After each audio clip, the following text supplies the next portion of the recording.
So while Arwyn is presenting, the suggestion about killing your audio, muting yourself and killing your video will probably make everything less hiccupy.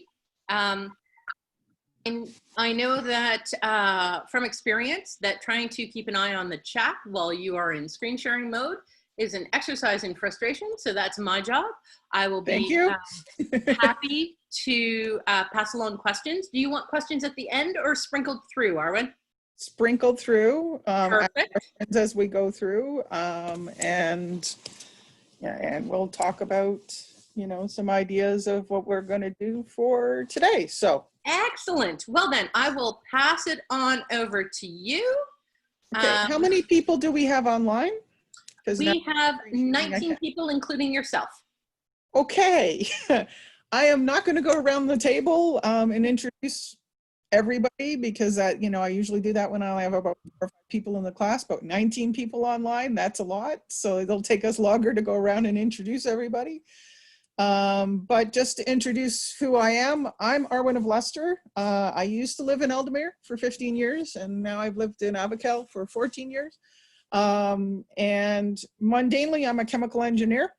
I work for Air Liquide. I am the applications engineer, mostly focusing on food and pharma and food processing. So I spent a good chunk of time making food emulsifiers. I made candy. I made soap. I made, believe it or not, soap dispensers and plastic injection molding. But the big, you know, I also made tire grade rubber and chewing gum. And yes, that goes down the same finishing line. So I'm a bit of a science geek from that perspective. And so this class is going to talk a little bit about the main properties that affect food preservation and the main processing parameters that affect food preservation. Then what we're going to do is we're going to go through some documented medieval recipes and techniques and really look at, you know, how much of the modern safe world stuff was incorporated in the recipes. And then we're going to explore a little bit about, you know, about eating proper food, you know, that we didn't eat rotten food, and that there's research that actually supports that. I also have a paper that talked about quince preservation and evolutionary choices and why certain techniques would be used and why we don't see that in the recipe analysis and things like that. So this class won't necessarily talk specifically about the food preservation techniques as in which ones, because all of the recipes talk about the different techniques that you guys can try. But this is trying to sort of alleviate the concept that we are moving down a very unmodern way of preserving food. And how safe is that, you know, and that's sort of what this is supposed to dispel. And that's what the intent of the class is. So when we talk about the main product properties that affect food preservation, we talked about something called water activity. There are 4 of them: water activity, pH, the composition of the product itself, and the initial microbiological load. And I'll go through each of those. So if we look at the microbiological load, this is the load that comes with the food. So if we look at this, we've got Staph aureus, and I can't pronounce all of the scientific names, but you have staph, which is associated with meat and lettuce and dairy products and a lot of ready-to-eat meals. You have salmonella that's associated with poultry, eggs, and seafood products. You have listeria. I mean, you hear these all in you know, a lot of the recalls. You'll hear about listeria being an issue or salmonella being an issue, but so listeria is mostly in dairy products such as cheese. It's also still on meat products. You have botulism. I know yesterday in the sausage making process, we talked a lot about botulism, and basically that it's in hammed and processed pork, which would be also include the sausages, but you can also see botulism if you contain it in fish, if you seal it. And also it's in canned foods. It's simply to the fact that botulism, in comparison to everything else as our known pathogens, botulism is the only one that doesn't grow in the presence of oxygen, so in the presence of air.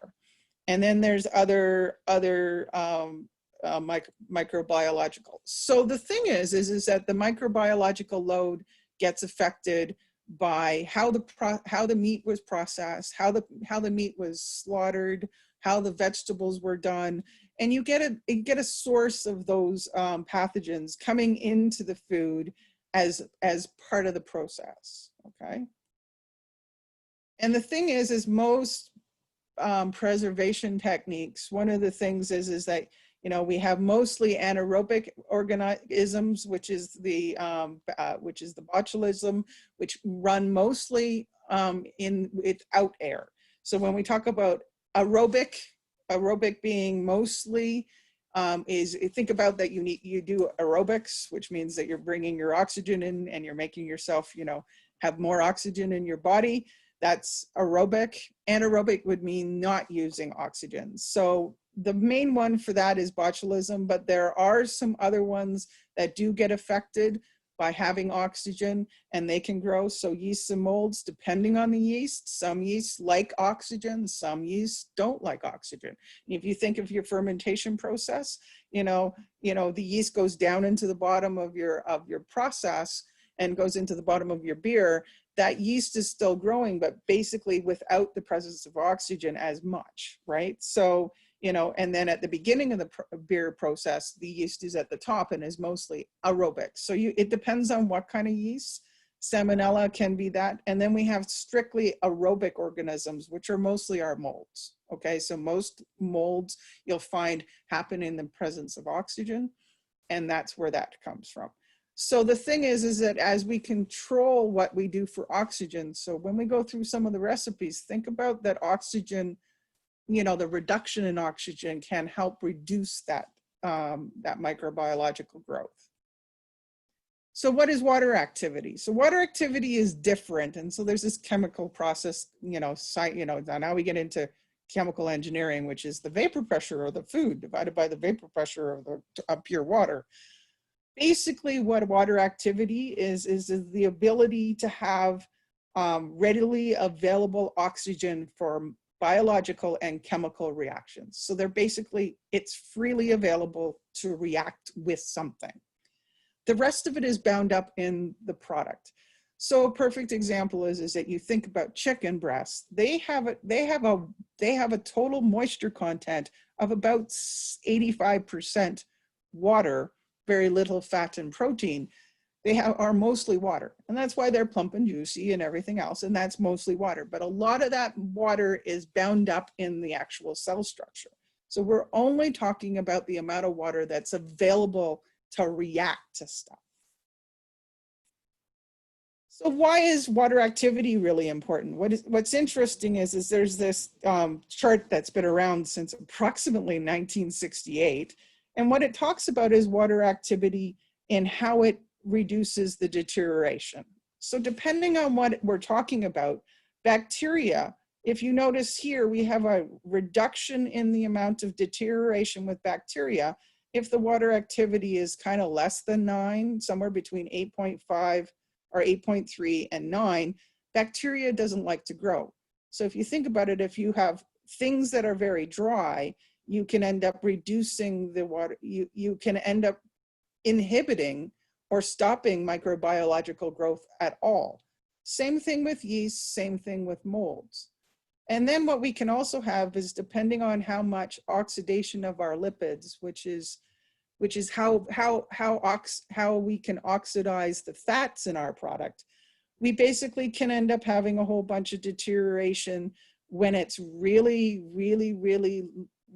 dry, but also start to see that it comes back as it ends up this. The other thing is the enzymes can have some impact. You can also have some browning effects, which is why salad goes brown, is because, you know, we have a certain amount of water that's there and it starts to brown. So this is where we start having differences in how products react. Now, that's great, Arwyn, that's science. What does that mean? Well, if you look at fresh meat as an example, fresh meat is has a water activity of 99.9, which means most of the water almost all of the water is freely available to react. Simply by cooking it, I can reduce it almost down to 0.9. So I can actually see that there's a significant reduction in water activity, which means that if I go back to the chart, I've moved from here down to here, which means that my rate of deterioration in a cooked meat product would be less. And it's the same thing with fresh vegetables versus, let's say, fresh fruits and vegetables, which are at 0.8, but in comparison to dried fruits, which are way out near 0.6 to 0.65. You guys all still there? Yep. We've had a question about dried fruit. Yep. But Lucia says you got it. So. Okay. So if you look at raw fruits, and then if you look at dry fruits, you can see that we've significantly reduced the water activity. Now, if we go back to the chart, we're already way down to here, somewhere between 0.6 and 0.7, which means our molds are going to be less of an issue, our yeasts are going to be less of an issue, and our bacteria is going to be an issue. That's assuming that we really truly got that product dry. If you didn't get it dry, you're going to find that you might not actually have dried it well enough. So that's why you'll start to see you'll tend to see some mold increase if you haven't done a good job in reducing the amount of mold, reducing the water activity. We also have a question asking if enzymes are bad. Not all enzymes are bad. It depends on whether the enzyme is a controllable enzyme. So some enzymatic reactions are part of what we want to happen. And so it's part of the process of the food that we want to have. Some enzymatic reactions can be something that could be bad. So it depends on the product itself, on whether the enzymes are naturally occurring or whether we've added enzymes to be able to use it in the process. But as you can see, you see beef jerky at 0.8. So, you see a lot, you see salami. I know we talked about, salami and fermented. See how much we've reduced the meat from 0.99 all the way down to 0.82, which means, again, we've moved it out of the bacterial range. We've moved it mostly out of the yeast and mold range. And now, really at this point, it just becomes a question of any other issues. Soy sauce, you don't have to have soy sauce in the fridge. You can keep it out. It's shelf stable. And if you kind of look at most of these things, you're starting to realize that your rice and your beans, the reason why you don't refrigerate them is because your water activity is really, really low. Same thing with jams and jellies and peanut butter. Don't have to put peanut butter in the refrigerator. Other than the separating oil. Evelyn would like to know what the risk is when you rehydrate food. Is it worse than normally fresh or better or about the same? It's about the same, because what you've done is that you've rehydrated the food into this range. What you've done now is increase the amount of water that is now available for microbiological or chemical reactions. Again, you've now added water back into the process. Now, will it be as much as the fresh product itself? No, but the product, the ratio of water to the product itself, you're going to see that issue. So. And Kim is asking what is a safe bacterial range? Well, that depends on the product. So as an example is that it's measured by what we call CFU per gram, which is an understanding of how much it is. Different products have different levels of acceptabilities because it depends on what bacteria, going back to our bacteria chart, it depends on which bacteria it is and what other things that potentially could be part of the microbiological load.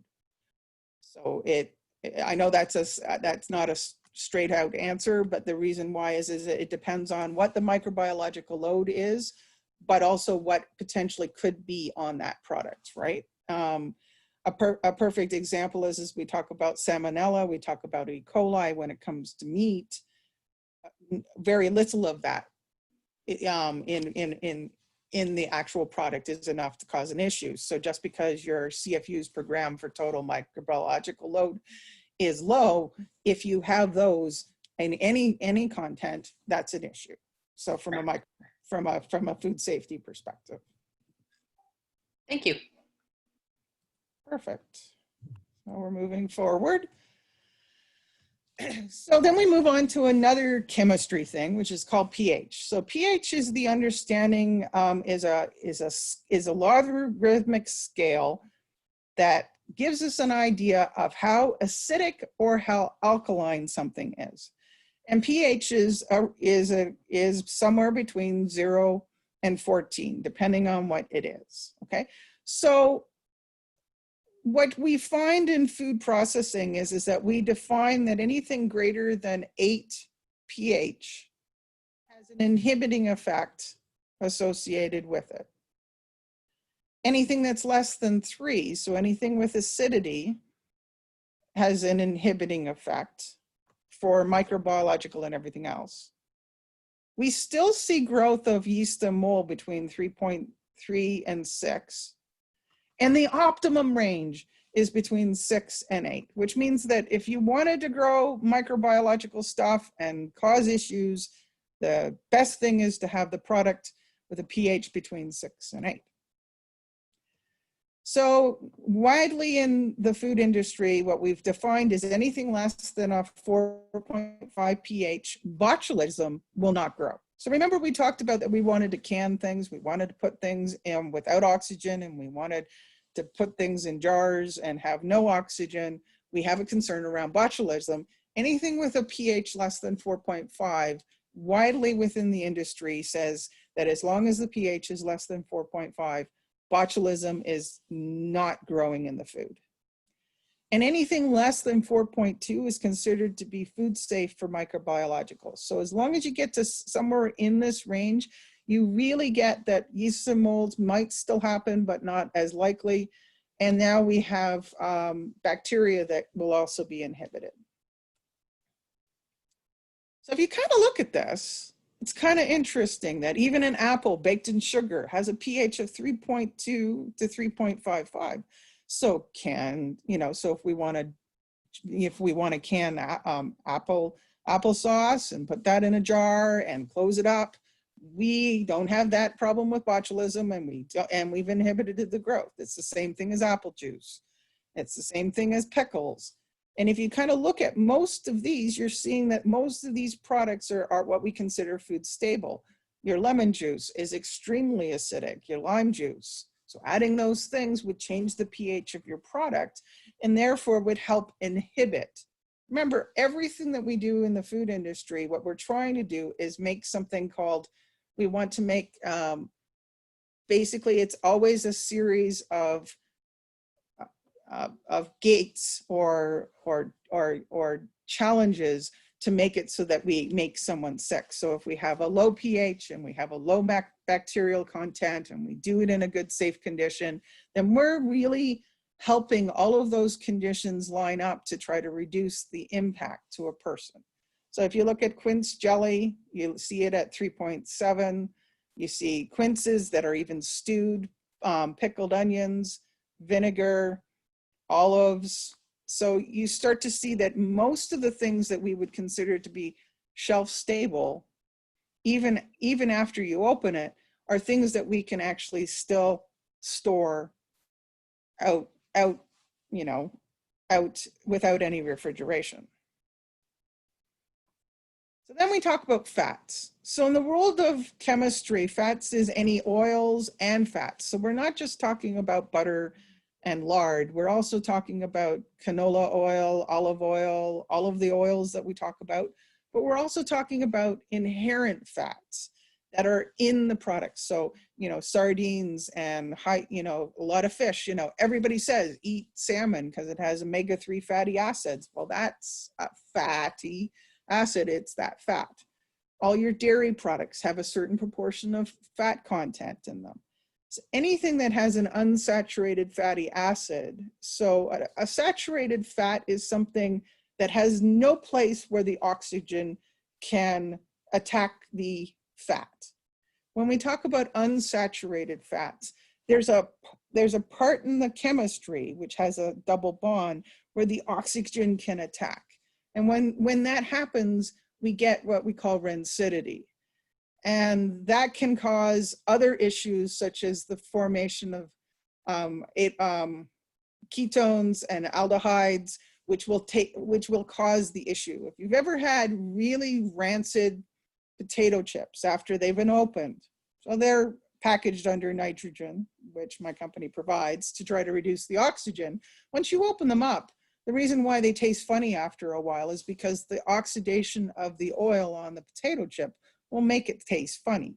And it's because that oxygen is attacking it. Didn't have that problem years and years ago because we use saturated fats. It's the reason why potato chips now say there's nothing wrong with potato chips. They're awesome because they're made and fried in unsaturated oil. But now we have an issue that those oils can be attacked by oxygen and therefore cause issues with rancidity.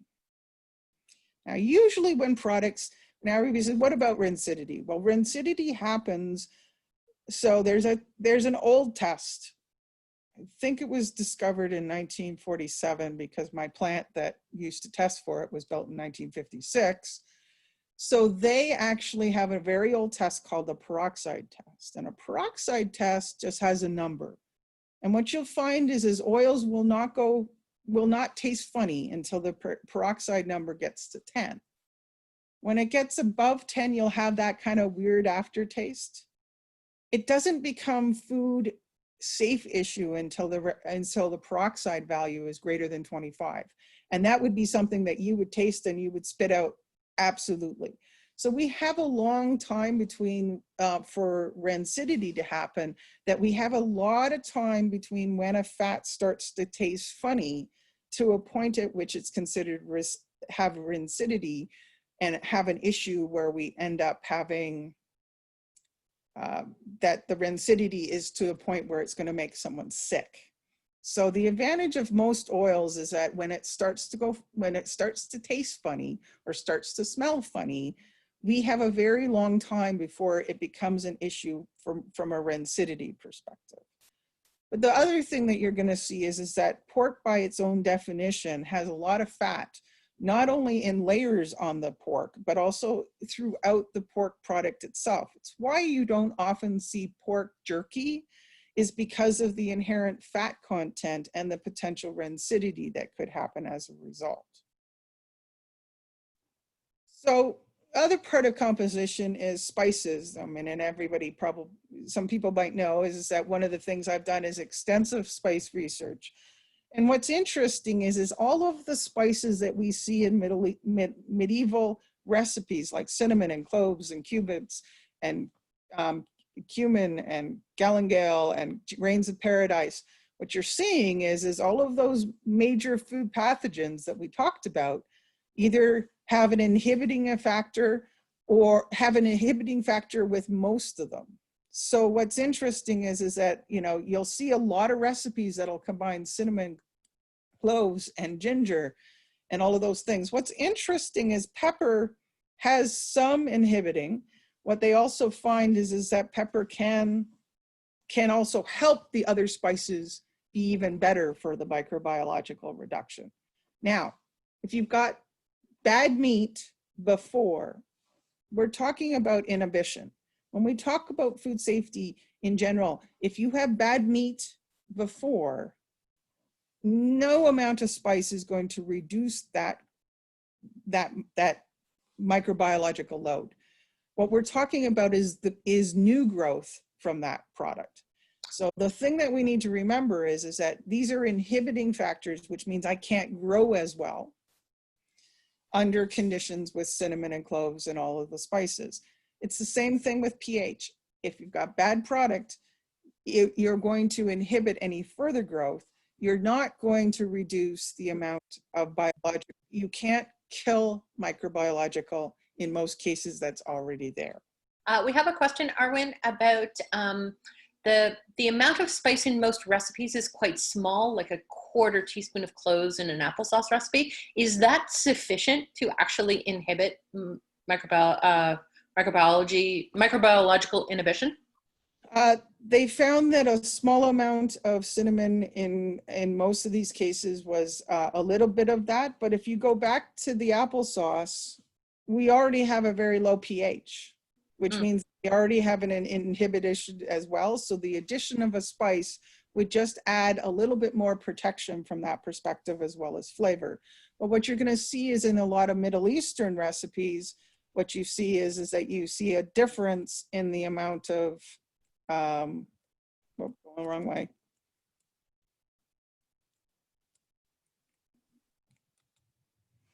You see a lot of cinnamon and cumin and galangal, so you see a lot more spices. So what we found was in Indian recipes, we see that there are almost seven teaspoons of spice to 1 pound of meat, and compared to a British recipe, which would only have a half a teaspoon to a pound of beef. So like when you look at it, it becomes a microbiological. Now, Sherman and Hatch actually did some analysis on and there's a really great paper, which I can share, that actually compares the temperature of all these different locations in comparison to the amount of spice they use. They did not find that the temperature of the actual world made a significant difference, but what we find in medieval recipes is we just see a lot more use of cloves, cumin, cloves, cinnamon, and ginger and pepper as a majority when it comes to meat processing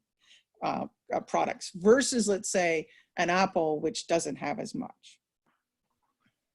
And there's also stuff at the end that I'll show you about apples versus quinces that will explain why we probably didn't even worry about preserving them that way. Wonderful, thank you.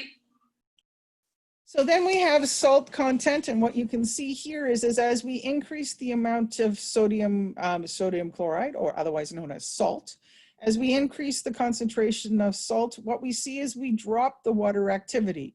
So if we talk about putting brining things, what we see is that we're bringing the concentration of the water activity from a very high concentration, a very high number, to an inhibiting version again.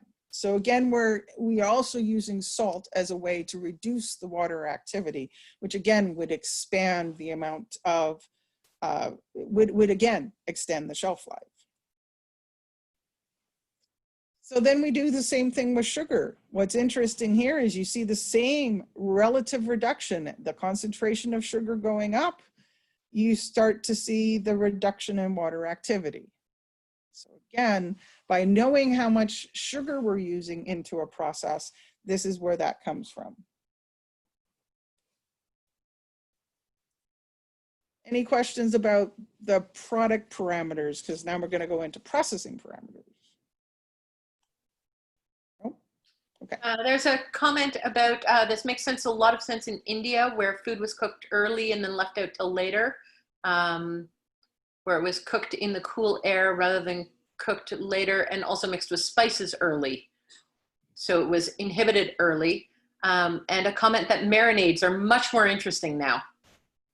And that's kind of what some of this actually starts to work, you know, it's basically using science to understand the why on why people do this in medieval times. I mean, people did figure out things, and what we're going to find as we go through the recipes, you're going to notice they really were smart in what they did.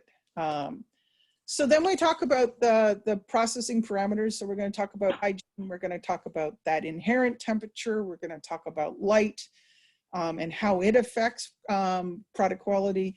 And we're going to talk about humidity. So hygiene. So if you've ever been in a food processing plant, and I think most of you've now seen lots of them because they're all on the, especially if you're looking at the JBS plant that's and the Cargill plant in Alberta that have the outbreaks, you're starting to see what the food handlers actually wear. So like, I mean, we get issues associated with the food handlers. You know, did they wash their hands after they went to the bathroom?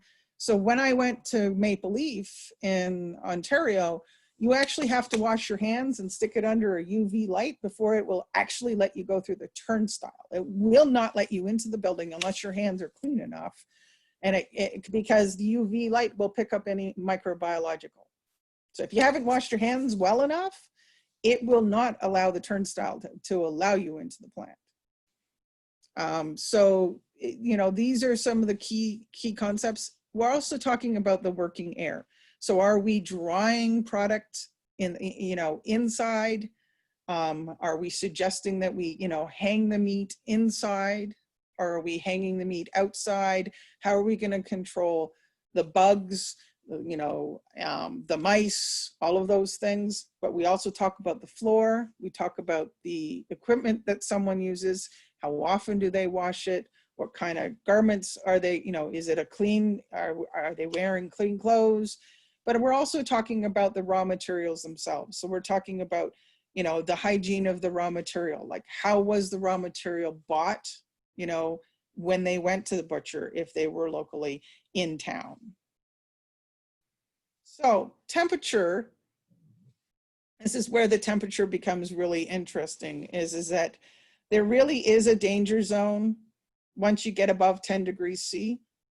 It's really, really high when you're between 20 and 45. So if you look at the Middle Eastern environments on when that would be done. So if you cook the product early in the day, and therefore it moves that water activity of cooked meat from 0.98 down to 0.9, and you've added spices and everything else, and now the temperature has gone up, at least we're trying to reduce being in this, what they call prohibitive zone.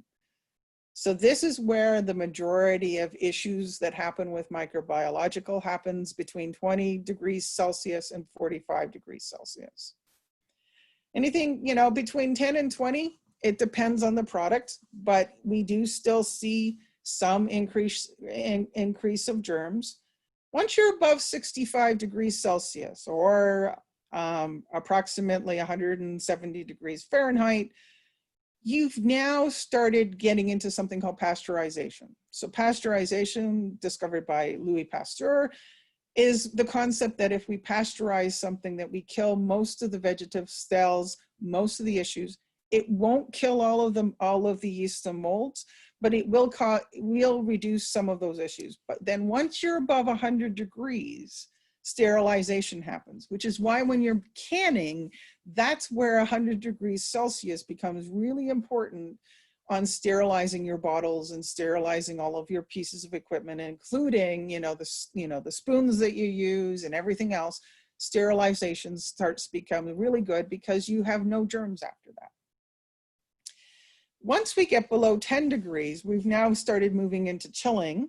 And chilling by definition with Health Canada or CFIA is considered to be less than 4 degrees Celsius, is considered a refrigerated product. And anything at minus 0 degrees Fahrenheit or minus 18 is considered a frozen product. The advantage of things being at refrigerated temperatures or chilled temperatures is we've now sort of started to extend the preservation. We've sort of, as long as everything else has been controlled up until this point, the preservation can continue, which is why things last when you put them in the fridge.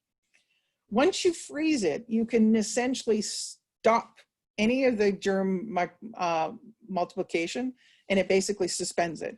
But that means it's been suspended at that point, which is why if you wait to the last day of your meat and then you put it in the fridge, into the freezer and freeze it, that's why when you take it out, you should use it within a day, is because your microbiological growth has continued in your fridge, and all you've done is suspended it. You've basically stopped it in its tracks, and nothing beyond that happens.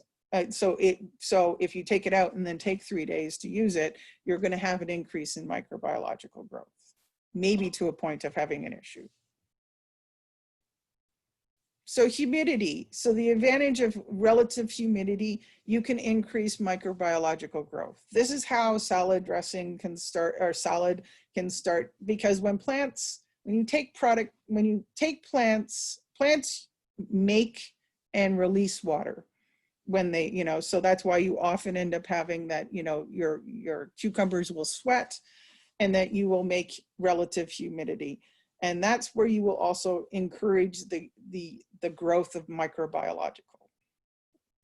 Okay. Light has an impact. So surprisingly, the sunshine can actually make rancidity happen in ham, and it will make a discoloration.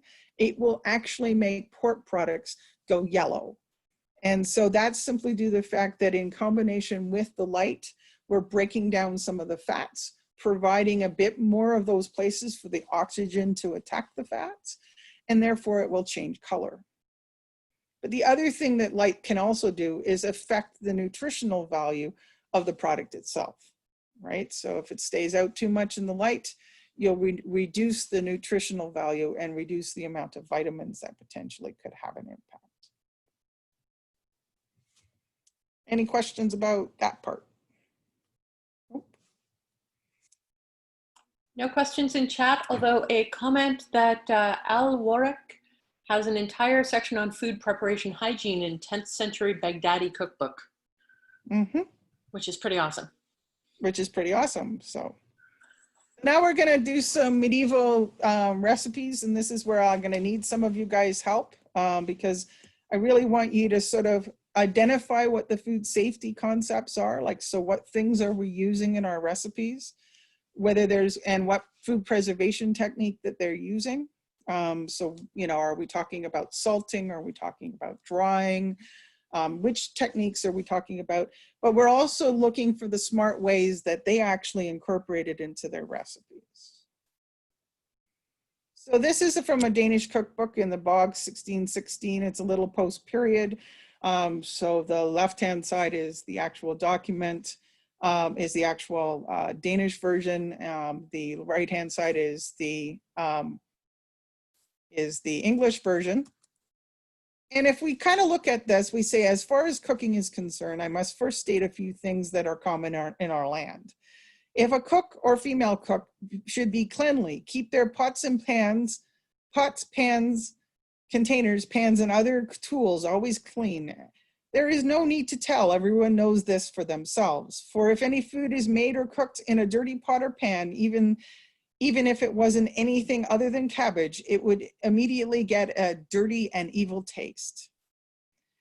If you see a dirty page, cook's page or maid, imagine how they interact with the food, stirring it. Their sleeve is bound to fall into the pot if they're stirring, and you will be likely to feel unhappy or dislike their food. Therefore, nothing should be, so everything here should be clean. Give the dirt, the hair, and such on a tray and keep it to themselves. So what concept are we talking about here?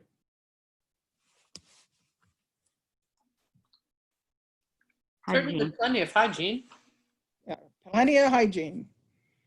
You know, what's interesting is it even says, get a dirty, evil taste. We talk about the hygiene of the worker. You know, sleeve in a pot, hair to themselves. What about this one? Seethe the lamb's head and keep them clean. So what? So seethe means boil. So what are we doing when we're boiling? Taking it to 100 degrees Celsius. Which means we're sterilizing them, right? So we're reducing the microbiological load. And then we're rubbing them well with rock salt, which is going to do what? Should reduce the water content. Water activity, yep. And then it's so that the salt can be absorbed overnight. And then so then they smartly figured out, make a base salt solution so that an egg can float in it. So what we're doing here is that we're making a concentration of brine using the egg. So this gives us an idea of our specific gravity, which gives us an idea of the concentration of salt in it. So it doesn't matter how much brine they make, whether it's, and notice they don't use measurements. It's not like they're saying, you know, 5 pounds of water to 5 pounds of salt, you know, 2 pounds of salt. What they're saying is add enough salt until the egg floats, which means it's a known concentration of salt that will always be used to be able to do this. And then they want to boil that. So although we probably have a water, you know, we're helping with the water activity, we don't know where the waters come from, right? I mean, how often do we get boiling, you know, water requirements? So what we end up doing is, you know, if you go camping, they tell you to boil your water for 20 minutes. That's to kill any of the bacteria. We're doing the same thing here. We're boiling the solution. We're making sure that all the salt has been incorporated. And then we're going to pour it over top. And then we're going to put a board on top of the lamb's head to hold them down. Now, why would that be important? Oxygen. Oxygen, but also what we're trying to do is make sure that all of the lamb's heads are actually submerged so that all of them will see the same salt concentration and try to reduce that water activity. Thinking that might also help avoid pests. Yeah. So we've got pasteurization and we have salting.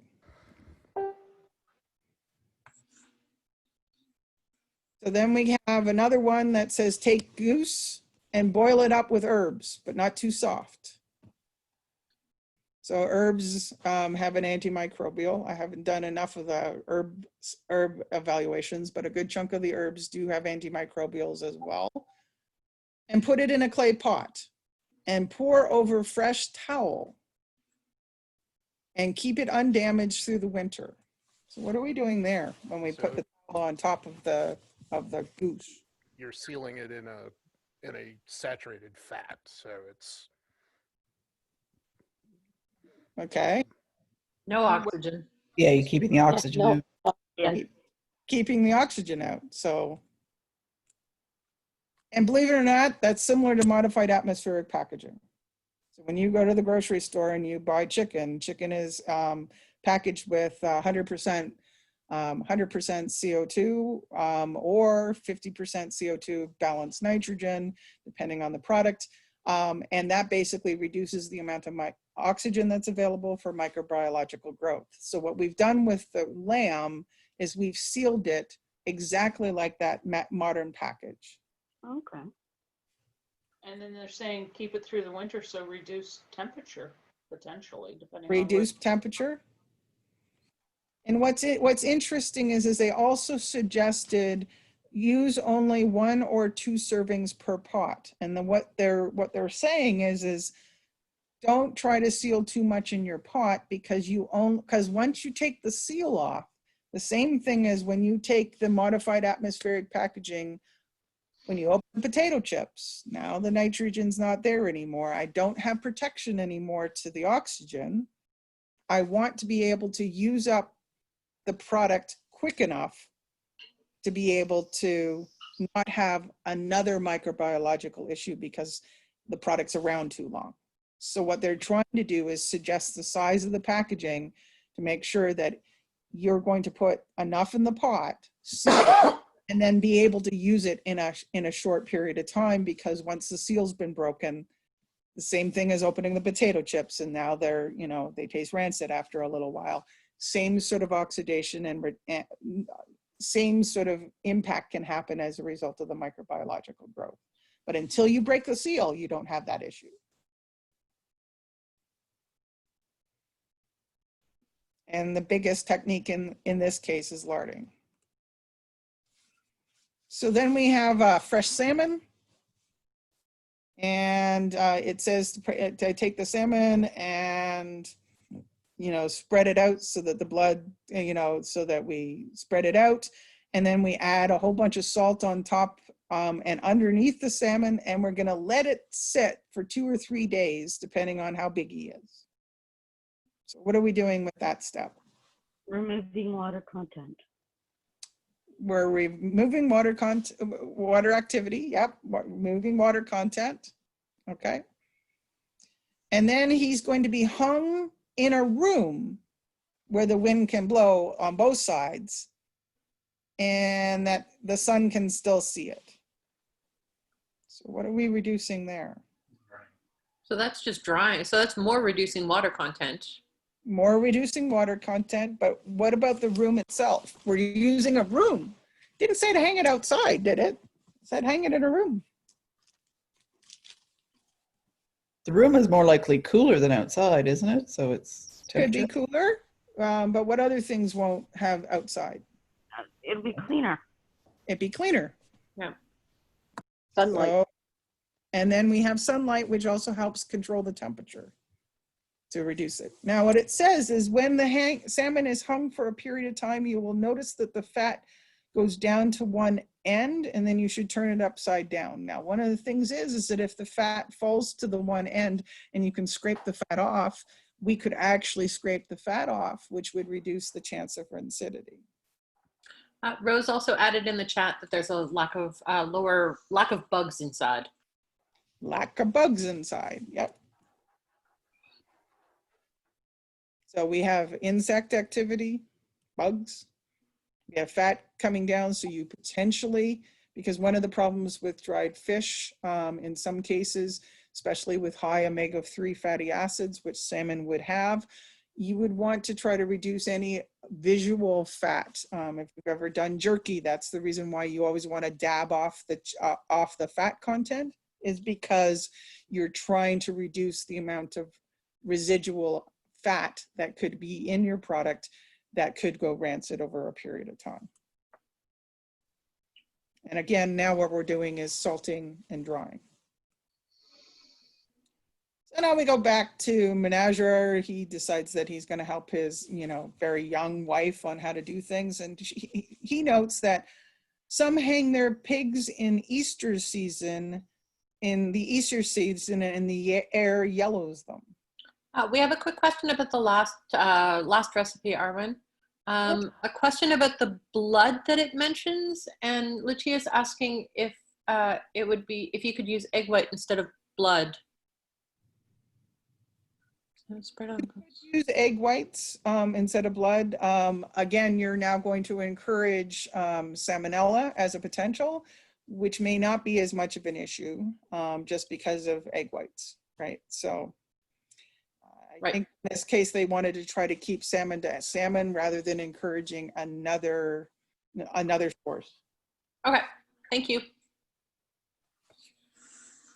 Some hang their pigs until the Easter season and the air yellows them. So we're even acknowledging what science has said, that yellowing happens.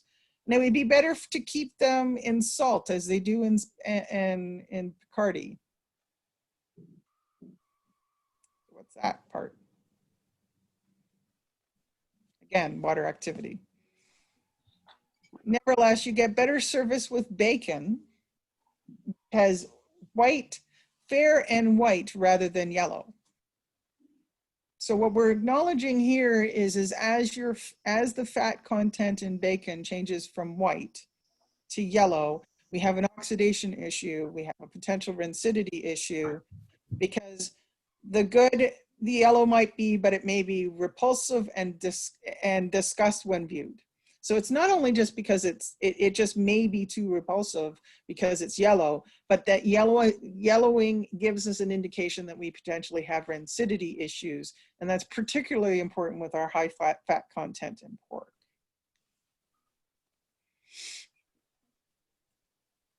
And again, we're talking about Easter season. Is it cold or is it freezing or chilling? So again, how cold are we talking about? Are we talking 4 degrees? And therefore now we're at least refrigerated temperatures, or are we talking about frozen temperatures depending on where the product is?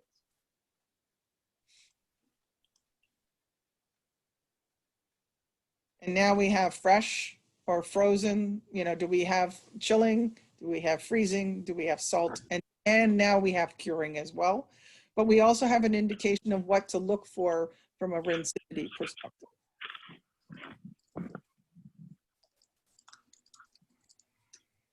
So switching a little bit to more fruit-based things, now we're trying to make candied orange peel.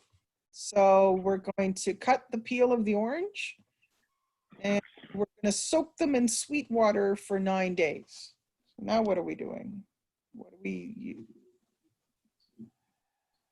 You're using sugar to reduce the availability of water. So we're reducing the water activity using sugar this time. And we're going to change the water every day. Now, why would we change the water every day?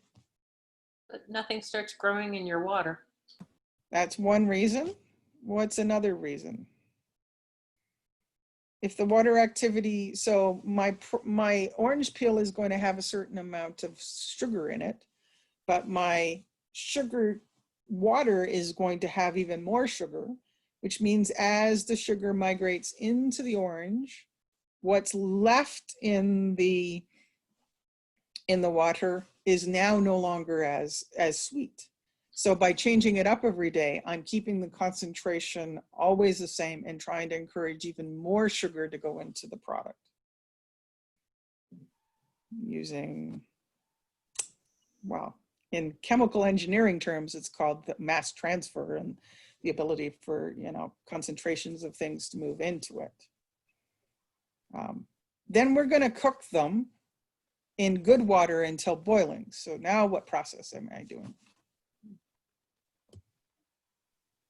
Pasteurizing. Pasteurizing. Sterilize. Potentially I could be pasteurizing, or I could be sterilizing, depending on how hot it gets. Most likely I'm going to just pasteurize.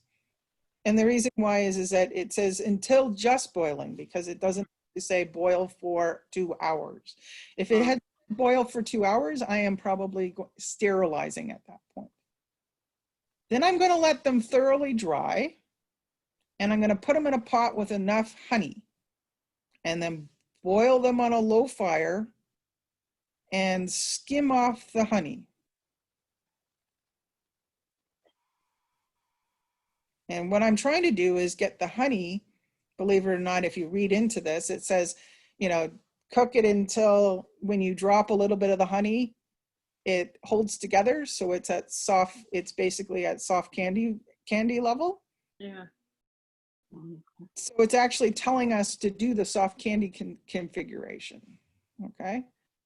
The nice thing about this is what I'm trying to do is that I'm trying to get the concentration. So I started with honey with a certain amount of water, and I've concentrated down the sugar content. And again, with the elevated temperatures, I'm going to encourage even more sugar to go into the product. And then when I take it out, I'm going to sprinkle it with ginger powder, which is an antimicrobial, and I can have it, I can leave it for a month or more, and then I can eat it. So it even tells me what, you know, what the potential shelf life is.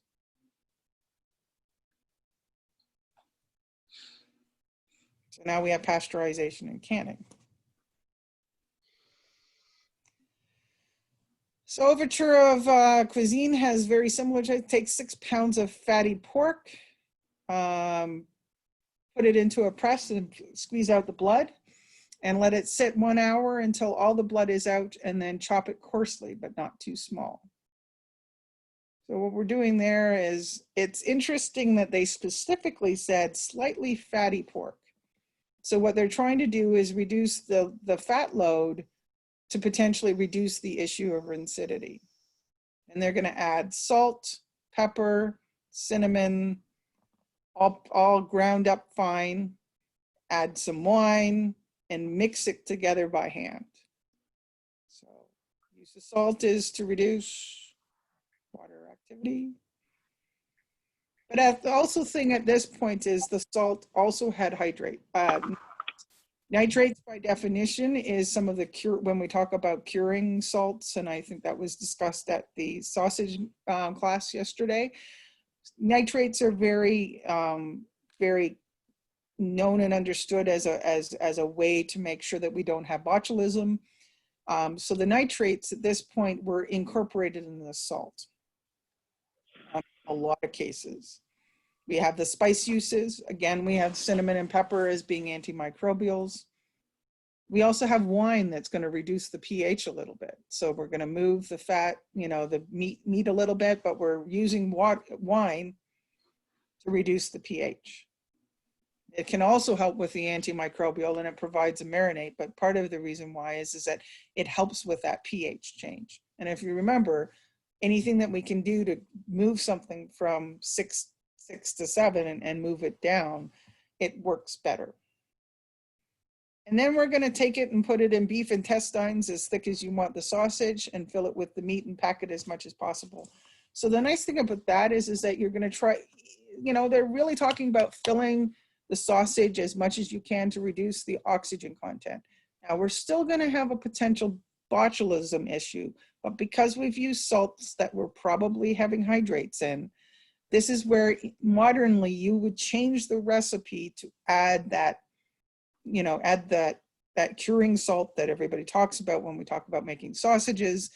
We're really talking about packing it right is going to reduce the oxygen, but it's going to encourage that botulism potential. So this is where if you were to do this recipe, converting it to it, you need to take in consideration that although you would love to have everything else, you're going to have to follow what you would normally do for your meat, for the amount of meat that you're doing for the pork, to the pickling salt is where or the curing salt. That's where you're going to have to use modern numbers to make sure we don't have a botulism issue, because nitrates are controlled by the food, by Health Canada, but also by the USDA. They are required to keep within a certain tolerance, because excessive nitrates have health hazards as well. So be careful that modernly we would need to keep that in control because of the issues, because you have to have enough nitrates, but you can't have too many either. There's what they call a good manufacturing standard that both the USDA, who defines things, as well as Health Canada defines those. And those are all incorporated with those curing salts that would be part of those processes. And my computer wants to not show you the end of this. So at the end, you also have boiling and pasteurization. If you're going to smoke it, it talks, okay, there we go. You know, so if you're going to cook them, they said now put them into boiling water, boil up the sausages and cut them apart. So they actually want you to pre-cook the sausages in a couple of boilings and then hang them to dry. So what's interesting about that is that they've spent a lot of time sort of doing all of the control at this point, but then also realized that the handling and making of the sausage will have operator or people integration. So now they use pasteurization prior to smoking to reduce the outside issue that potentially could happen as a result of handling. And then they want to hang them in the chimney until they're well dried. And again, yep. We have a question about the difference between nitrates in medieval versus modern salt from Gwillig. Regular normal salt has no nitrates in it now because of how we process it, the concentration of that. So, you know, basically the way we mine salt now and where we mine salt now does not have naturally occurring nitrates in them in comparison to the medieval versions that we would have had at the time.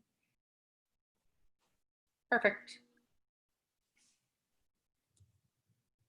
So if you look here, we have prepping the meat. We're salting it. We're using spices. We have a pH reduction. We have a packaging. We have a pasteurization step, and we're now doing smoking and curing. So if you look at all of those things, we've incorporated a lot of those things that control all of those components in the process.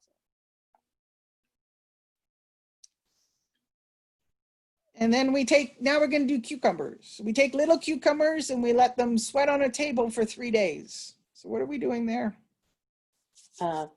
Air removal, like trying to dry them out a bit. Trying to dry them out a bit. So we're trying to reduce the water activity. And we're trying to reduce the amount of natural water activity, but we're also doing that so that there's more places for it to go back into. Okay, so like more where the vinegar can go back in when we pickled them. Then we're going to take vinegar and boil them and then skim them and let them cool and then cast the cucumbers in and then leave them for 5 days or 3 weeks. I'm not sure what the difference would be. And then cast out the vinegar and then make more vinegar, again boiled and skimmed and then cold. And then we take ground alum and the seed of fennel, and then put it into a cast or into a jar that is well layered and keep it so. So what things are we using now?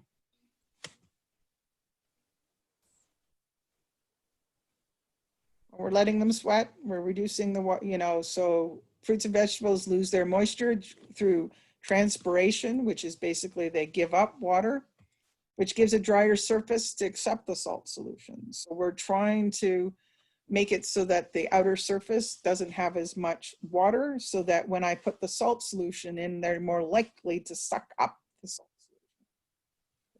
vinegar and pasteurization. So again, we have a pH reduction and an antimicrobial. Remember, the water activity of vinegar was quite low. Potassium aluminum sulfate, otherwise known as alum, is approved by Health Canada as a permitted food firming agent.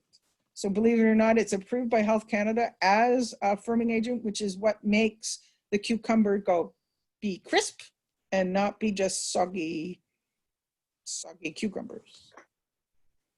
Often Fennel, sold modernly as pickle crisp. modernly as what? Modernly, the canning companies sell it as a product called pickle crisp. Pickle crisp. Okay, I'll remember that. Yep. Yep. I am not a pickle person. So, and then fennel, I still need to do some some microbiological inhibition research is out there, but I still need to review it versus the vegetable pathogens, which are different than the meat pathogens that I've focused on. So, and again, we have a prep, we have pH, we have firming agents, we have microbiological reduction, and now we're using bottling. As it said, put it into a cask and keep it there. So, wait, what do you mean medieval people didn't eat rotten meat? I mean, everybody talks about that. So we've looked at all of these recipes. We've noticed that all of these things are good food processes and good food practices. So if they had good food practices, good food processes, recipes that actually incorporate anything as, did we actually have this? So Sherman and Flaxman in a 2001 paper talked about food protecting ourselves in Scientific America. And they found that they did a whole bunch of studies about food aversion amongst women and a whole bunch of things about their cravings based on whether or not they were pregnant or not, or soon after delivery.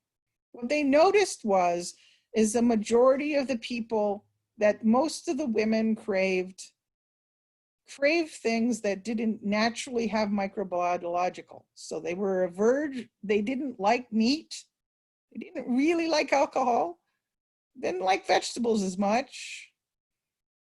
Spice didn't seem to make a difference. It was both equal as well as craving, but they craved dairy, sweet things, grains, and fruits that had less issues with known pathogens.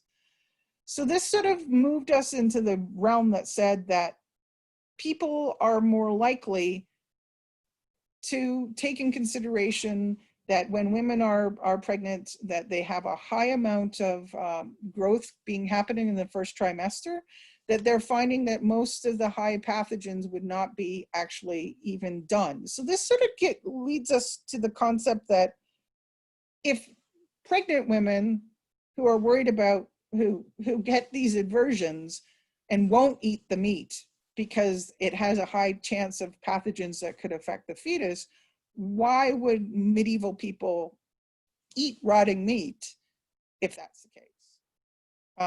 They also talk about that's why the pickiness of children happen just before their growth spurt, is all of a sudden they'll stop actually not liking specific foods, meat being one of them, vegetables being another one, but really like the dairy and the grains.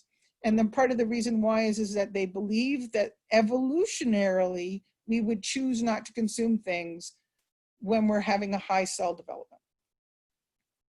This supported the rejection of of the cover up of the hypothesis that medieval people used spices to disguise foul tastes and spoiled foods. And this, Sherman and Hash actually have this in their document from 2001, which is a very clear indicator that said that they just didn't do it. And because of the high risk populations of children and women avoiding meat processes, it's most likely that the common person would avoid bad meat as an evolutionary choice. So we kind of move forward and we look at quince preservation, which is one of the topics of another paper that I wrote. We're going to look a little bit about the types of preservations that they did for quince. But we're also going to talk about the potential techniques that you could do, but then why did some recipes not indicate any of those at all? So there's some scientific research that actually talks about why people do those logical decisions, and that people made logical decisions based on texture, taste, and color, as well as the availability of things. So first of all, what's a quince? Well, they're funny looking things that kind of look like pears. Apparently I can get them at my local vegetable store. They're yellow, native to Iran and Turkey, but were cultivated in India, South Africa, the Middle East, and some of Europe. Very similar to apples, very high in vitamin C, calcium, and potassium. So when we look at recipes in the late 1500s in England, what we find is that we only have two methods of being used: quince in jam and jelly, and quinces being made into candy.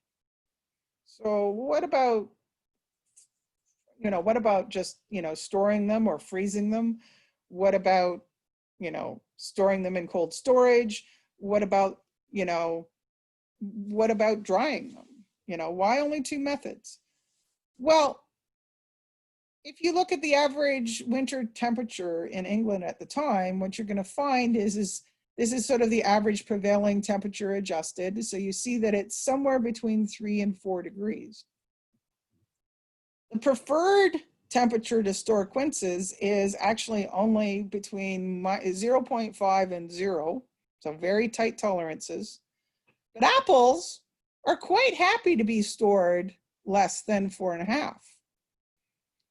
So we're able to store apples in a cold cellar for most of Europe, most of England at the time. So apples were fine to be stored, which is why you don't see as many apple recipes of applesauce and things like that as much. But every quince recipe is always some sort of preservation technique. We spent all this time and effort of getting them there. They were very expensive in comparison to an apple. So now you don't want to do it. The other thing is when you try to freeze apples go squishy and they brown really badly. Quinces do the same. So we can't freeze them. So even if we could get the temperature that cold, but the temperature didn't get that cold. So that's the reason why we would see apples as being stored in cold storage, but we don't see them for quinces. So now we've got these expensive things that we need to preserve. So there were some people who did some research recently that actually compared jam, candy, and dehydration. So dehydrated quince slices. And what you're going to see is that the jam overall, from an overall acceptability, was a 7.5. Color, they really like the color. They really like the taste, and they really like the texture. So jam we're really kind of cool about. Candy is a little less, but still relatively. But you see that dehydrated slices, we didn't quite like the texture. We didn't quite like the color. Because they're kind of browny kind of looking, and they taste kind of, very difficult. And the overall acceptability said that, dehydration would not be the way to do it. Understand that medievally and in recipes, we have, dried fruits, we have raisins, we have currants, we have a lot of dehydrated fruits, but we don't have any recipes for them. Obviously, this indicates that it makes sense, although quinces, because of its nutritional value, we would still continue to make them into jams and candy and would not dehydrate them like we would apples. So when you look at the whole thing, medieval people were smart. They basically did evolutionary choices to keep food safety from working. We chose things that we wouldn't consume things that would make us sick. We didn't put spices to cover up rotten meat. We used salting and drying mostly to reduce the water activity, which is a very modern, safe technique. And things like taste and texture affected on how people pursue food and hence their choices. So what this should do is give you an idea that, the techniques are not out of the realm. If you're looking at dehydration, you could look at doing dehydration out in the regular environment, but you're even seeing that they're doing it in a controlled manner, having it indoors and having it in controlled environments. So all of those things make a big, huge impact in how medieval people saw food. So some of this was to explain the why, not necessarily the how, but that's kind of all I've got. Any questions? So from the chat, can you suggest a few good sources of learning food preservation techniques? Believe it or not, food preservation techniques, it depends on what you're trying to accomplish. So if you're trying to do just drying, there's a lot of really good dehydration processes that are online that you can look up. If you own a dehydrator, it can work as well. So there's a lot of techniques on how to do dried fruit, dried apples and things like that is a great place to start. And then when you move into meat and you look into jerky can be a dried technique. So the techniques on how you dry fruits and vegetables aren't any different than the techniques that you would do to make jerky. So that's a great next step.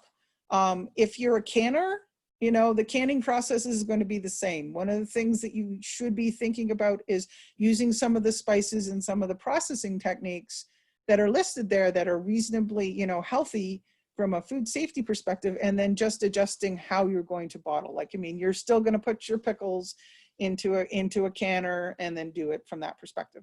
You won't see high pressure or hot processing or high pressure canning being done. You will just see low pressure canning being done. So don't necessarily use the pressure cooker ones or the pressure canners. That wouldn't, I haven't found any documentation for that, but anything else you would be able to convert. I have no idea how you'd pressure canning, period. I can't, no. That's yeah, why no, I got nothing. I got nothing, so. And there's been a recommendation for modern dehydrators, the Excalibur brand of dehydrator, not cheap, but excellent apparently. Absolutely, yes. I have a cheap version. I really wish I had my sister's version that she got when she was in grade 8, but because I have an El cheaper one from too. Sears, believe it or not. But Ken would like to know about fermentation, lactofermentation as a preservation technique. Sorry, what's the question?